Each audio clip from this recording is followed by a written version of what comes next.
На фоне этих величественных гор проходила жизнь алан, воинственных предков современных осетин.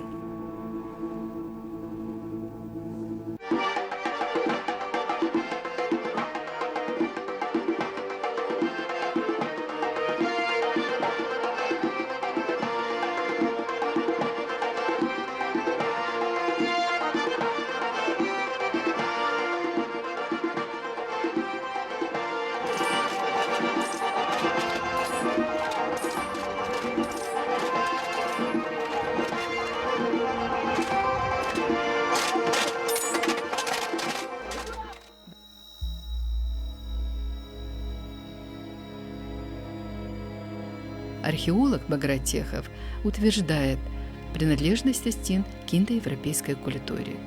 По его мнению, начиная с IV тысячелетия до нашей эры на территорию современной Осетии мигрировали индоевропейцы. И они все связаны, они выходят из общего большого индоевропейского объединения. А индоевропейское объединение как раз разрушилось где-то в конце IV тысячелетия до нашей эры. Одни отодвинулись на север, балтославяне, другие на юг, в сторону Италии.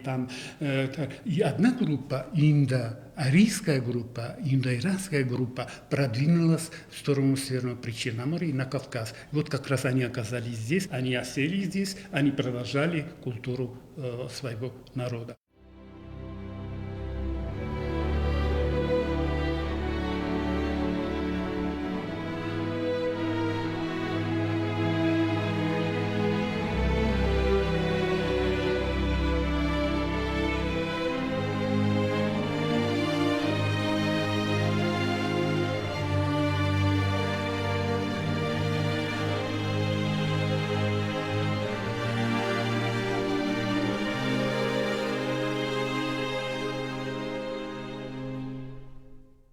Через определенное время уже отсюда опять по неизвестным мне причинам началась миграция в сторону Передней Азии.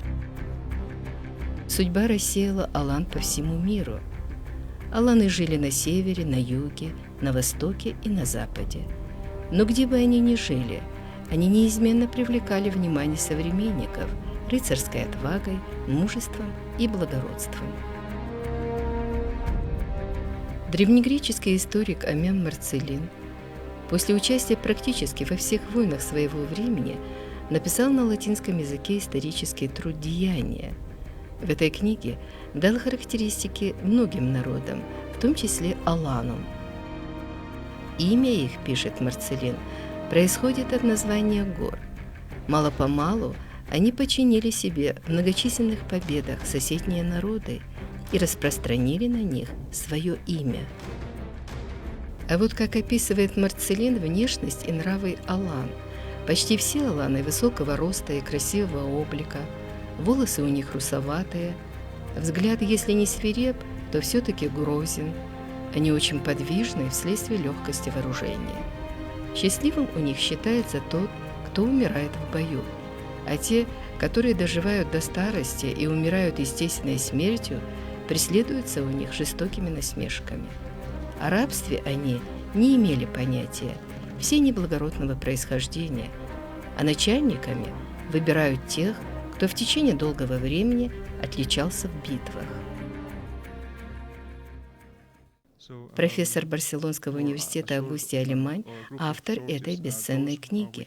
На протяжении нескольких десятилетий он собирал сведения об аланах в европейских и восточных странах. В этой книге собраны сведения об истории алан, высказывания, исторические справки, литературные источники. Более 600 отрывков из трудов приблизительно 200 древних авторов. География источников очень широка. Древняя Греция, Рим, Византия, Иудея, арабский мир, Монголия, Китай, Древняя Русь и так далее.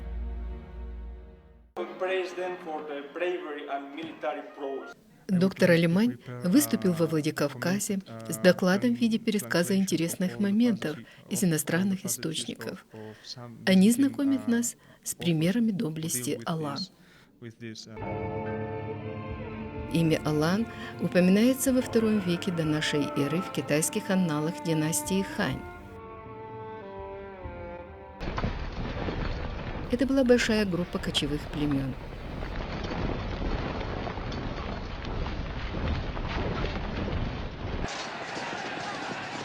В I веке нашей эры классические авторы упоминают о них в числе варварских племен у северо-восточных рубежей Римской империи. В IV и V веках урды Алан стали совершать рейды все дальше и дальше на запад. И в конце концов вторглись в Галлию, Северную Италию и даже на Иберийский полуостров. Часть их переселилась на сторону римлян. К тому времени, когда аланы впервые вступили в контакт с римлянами, они уже занимали степи к северу от Черного, Каспийского и Аральского морей. В этих областях они находились в тесных контактах со скифами, сарматами, аурсами или роксоланами. Это означает, что аланы были иранского происхождения, и их язык принадлежит к иранской группе. На территории Центрального Кавказа, конечно, проживало не одно племя, это иранское, нет, много, но центральная часть, это здесь были компактно заселены это остатки тех индоиранцев, которые из этой территории Центрального Кавказа еще в первой половине второго тысячелетия до нашей эры переселились в Переднюю Азию.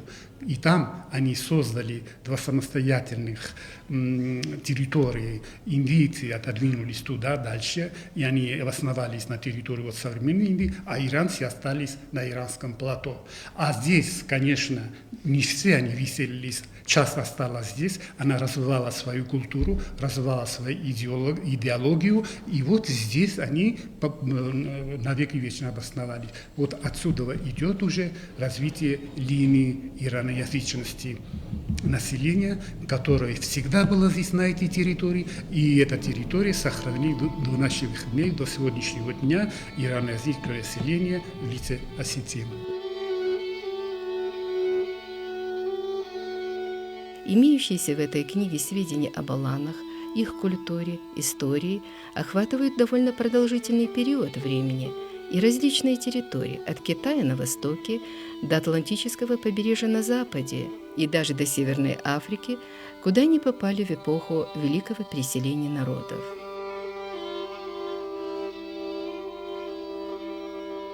Среди трудов географа Маркиана есть пассаж, в котором говорится: «Река Родон течет с горы Алан.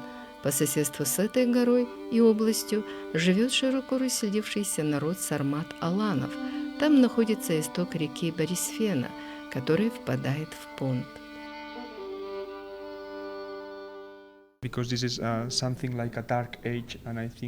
Никифор Василаки, византийский автор, в XII веке сложил хвалебную песнь в честь Андриана Комнина, святейшего патриарха Болгарии.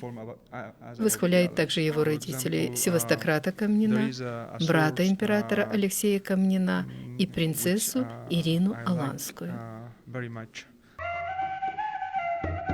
Различные византийские источники XI-XIII веков фиксируют серию политических браков членов императорской семьи с аланскими принцессами на протяжении правления династии Комнинов. Принцесса Анна Комнина, дочь Алексея I Комнина, отобразила историю своего отца в 15 томах. Эта книга охватывает события жизни Комнинов с 1069 по 1118 годы. В частности, в ней говорится о том, что императрица Мария Аланская была дочерью грузинского царя Баграта IV и принцессой Бареной, сестры астинского царя Таргалеля. Ирина отмечает ее происхождение и красоту. Между тем, судьба Марии Аланской сложилась драматично на чужбине. Ее 7-летний сын был свергнут с престола. Власть захватил Алексей Комнин. Бывшей императрице пришлось удалиться в монастырь. Византийские источники позволяют утверждать профессору Альмань то, что Алания поставляла Византии самых красивых невест для высокопоставленных лиц.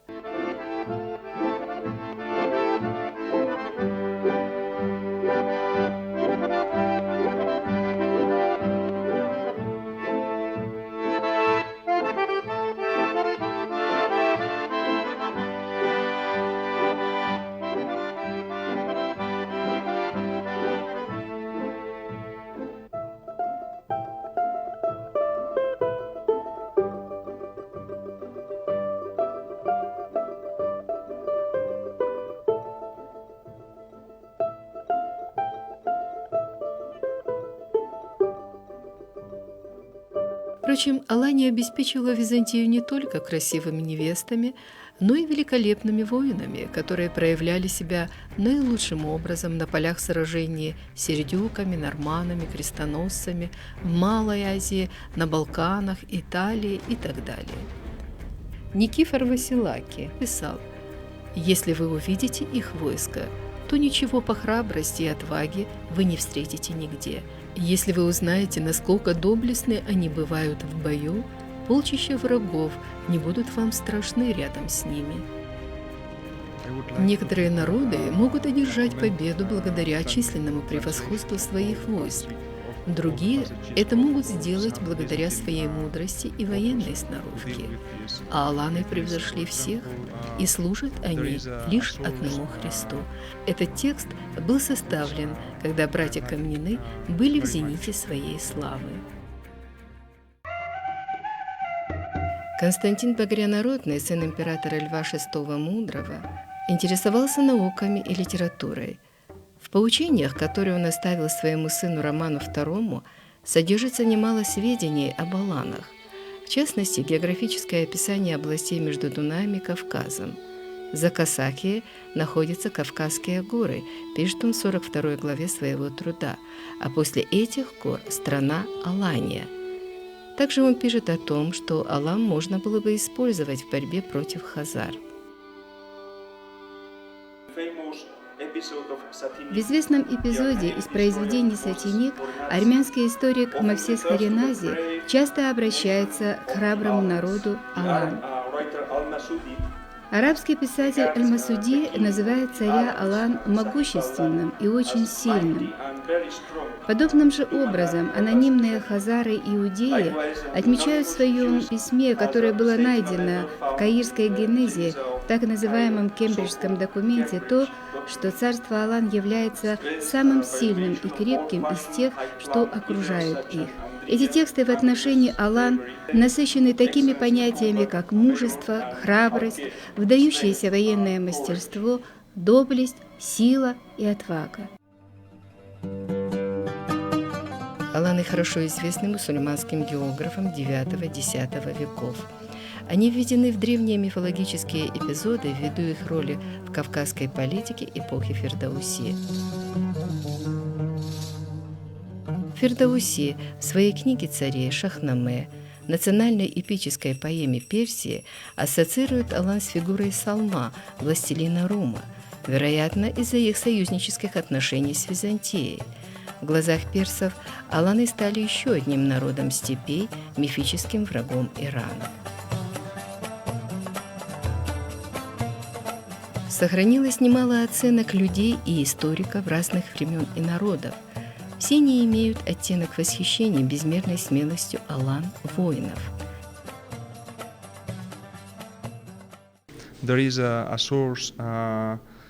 Есть такой источник, который меня очень привлекает.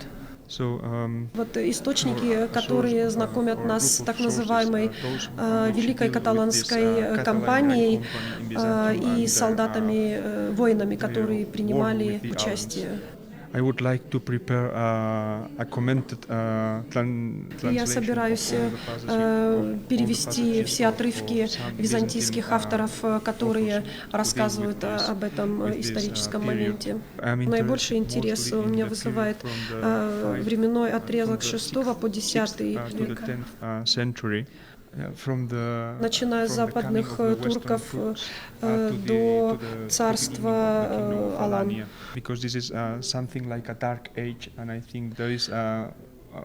В этом временном отрезке очень много темных пятен, и это касается не только Алан, но вообще это недостаточно изученный исторический отрезок.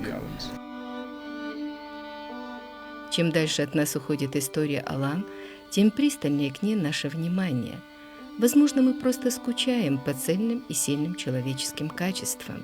Увы, наш мир эти качества стремительно теряет.